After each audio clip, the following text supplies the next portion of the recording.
000, the first knock.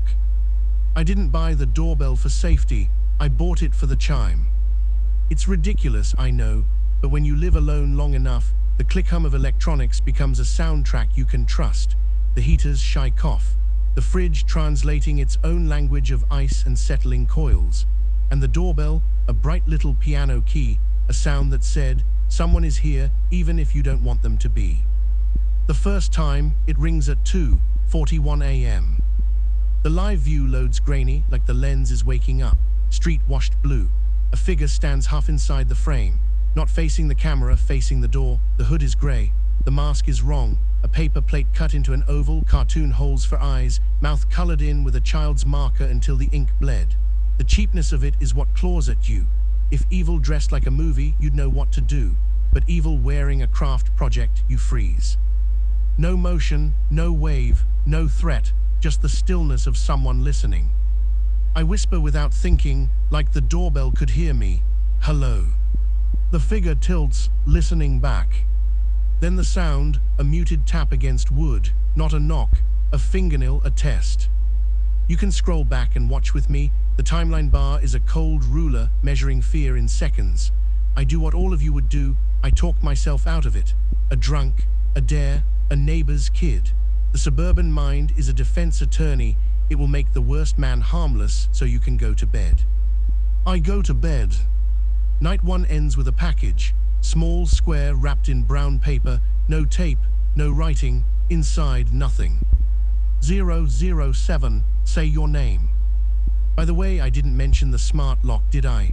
When I moved in, the realtor said, with a trumpet's pride, you can lock and unlock from your phone. Assign unique codes, see logs. It's 2025, our doors keep diaries. I've always loved that, the vanity of it. As if my life were worth logging, the times I leave and come back, the hours I am edible. Night 2 is the whisper. The doorbell records everything, motion detect, chime, visitor rectangle, and then this. Voice male low to patient, say your name. Silence. Voice closer to the mic, say your name. The mask fills the frame. Up close, the paper is damp where the mouth would be, as if he's breathed on it for hours. The marker has feathered. The eye holes are hand-torn spirals. Go away, I hear myself say, not from the porch, but from my phone. The app has a talkback. I don't remember tapping it.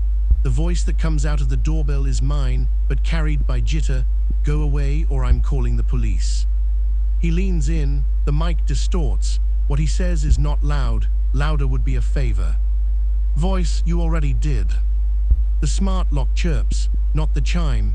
The other sound, the low, guilty chirp it makes when someone tries a wrong code. Once, twice, a third time like a knock turned inward. If you're listening now, in your car or your kitchen, you've already made the safe decision I didn't. You would call someone, a friend, the cops. You would stay on the phone, lights on, voice brave enough that you could stand to hear it again later. I didn't. I sat on the floor with my back against the door, feeling where his knuckles would be if he knocked again. The lock sled pulsed, like a heartbeat, under my shoulder blade, blue, blue, blue. The package on night 2 contained a cassette. No label, no case, just grey plastic and the little windows like eyes in a coffin. 014 playback. You don't own a cassette deck in 2025 unless you're someone who makes the past your personality. I'm not that. But there's a thrift store 3 minutes away that smells like vinyl sleeves and somebody's old winter. I buy a player the size of a lunchbox and a pack of AA batteries. The cashier looks like he could be an artist or a barista in any city and says that one eats tape. I say, that's okay. At home, the ribbon curls like a black hair when the player clicks, and the recording starts with breathing. Not heavy, patient, like the person recording knew they had all the time. Man, say your name. Woman, silence. Man, it won't open unless you say it. A second voice, the woman's voice is mine. Woman, my voice, okay, laughs nervously, okay, I'm. The tape fuzzes. The sound of a dead bolt thrown back is wrong on tape, too wet, too padded. The the music of a home opening to someone who didn't earn it. I stop the player. The room, stripped of the tape's breath, feels impossible, like the world took a step back. Deepfake AI voice, you're already ahead of me. You've seen 1,000 videos where a parent gets a call from their child crying from a number that isn't theirs, where a facsimile of love is soldered out of syllables. You know how cheap it is to be God now. Except, where did he get my voice? I rewind. On the second listen, you can hear other sounds under the whisper. A refrigerator's rattle, not mine. A wall clock that talks instead of ticks.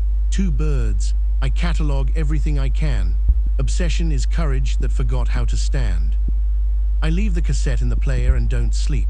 When dawn leaks, a weak tea through blinds, the smart lock app shows 3 failed attempts at 2:47 a.m. each one tagged with the same code, 0, a 40 joke.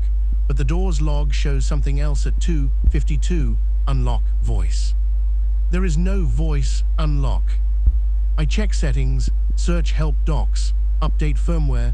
The app cheerfully explains features that do not exist. The door chirps when I test it, like a bird practicing a song it doesn't know yet. 021 neighbors. I don't want to be the house on the block that cries wolf, but you say it with me, better a crying wolf than a quiet corpse.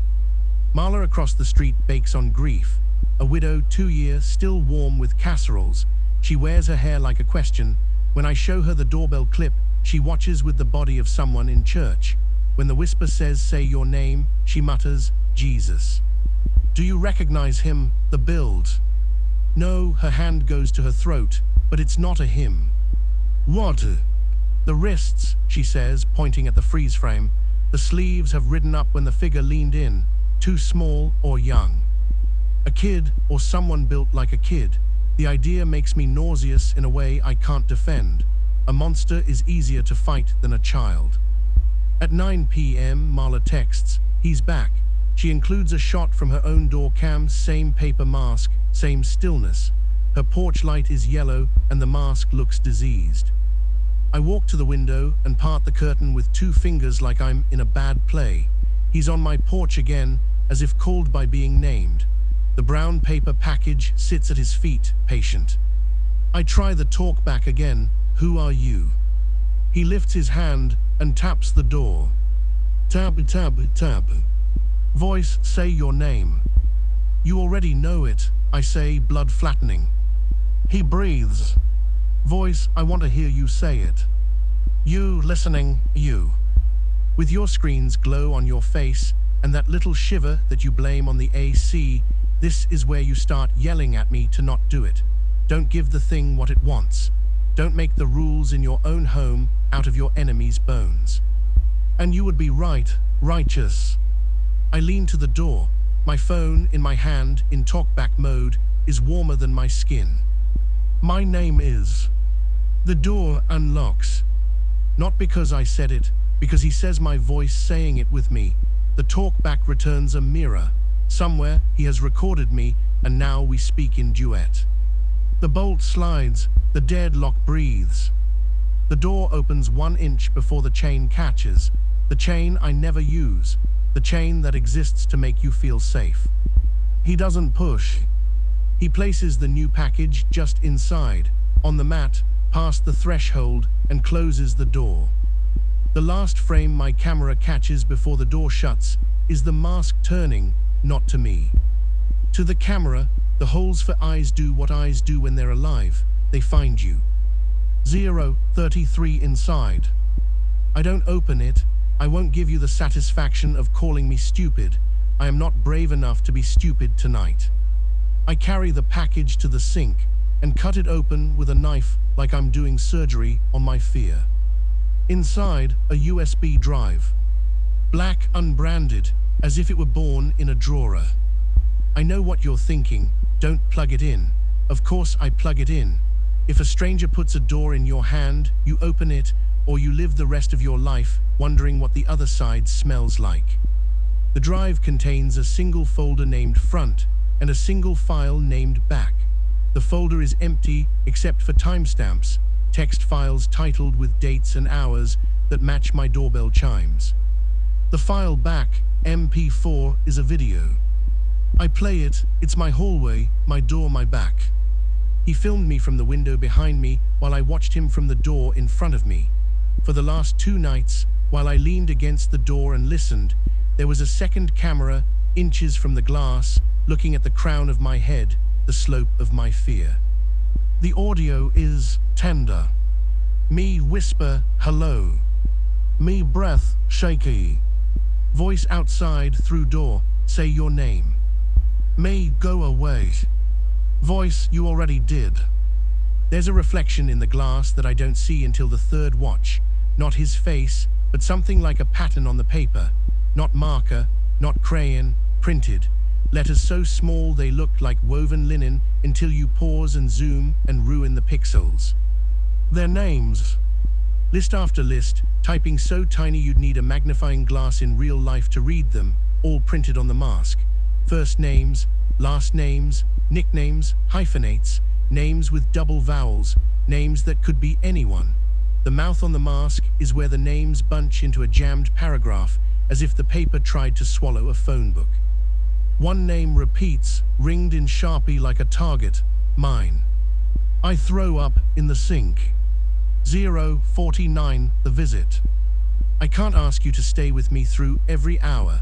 The long bleached ones where you keep forgetting to drink water, and the night dark ones where you think you hear your mother calling your childhood nickname from under the bed. But I can ask you to listen to the way this part sounds, because sound is the only way I survived it. At 3:12 a.m. the doorbell chimes, not once, a cascade like the man is petting it. I see his hand before I see his face. The fingers wear bandages, not from wounds, from prints. Gloves are polite, tape is intimate. Voice, say your name. Me through talkback, I'm not alone. Voice, I know. The smart lock chirps. The chain is already on. The world becomes a math problem with bars and hinges and leverage. A door is only a fraction. Voice, I brought yours. I don't realize what he means until I hear feet on my porch behind him. Not more intruders, neighbors, Marla and the 2 college kids from the rental, and Tom who jogs and tells everyone he's still East Coast fast, though he moved here 7 years ago. My porch becomes a small stadium. They are all talking at once, and I hate them for it, because they sound like they belong in the recording, and now my fear has an audience laugh track. Hey, what do you think I'm calling, I've got your face, Jude. The masked man doesn't turn. He doesn't need to. He is doing something with his phone, my door lock app. How I start? And then my phone, in my hand, vibrates. A notification, clean as a whistle. New guest added, MARLA. Followed by, new guest added, Tom. New guest added, Leo. New guest added, KIRA. He's sharing my door with my block.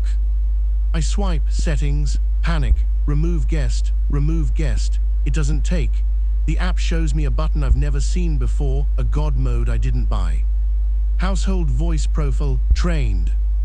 Under it, a playback button. When I press it, the phone plays a collage of all of us. Me at my door, Marla saying Jesus, Tom saying hey, overlaid, chopped, arranged, a choir of names, names said by the people who own them. Voice profiles verified, say your name to unlock. The man taps the door. The neighbors, confused, frightened, angry, do what people do when a machine asks them to be human. They comply. Marla, Tom, Kira, Leo. The lock clicks each time. The chain holds.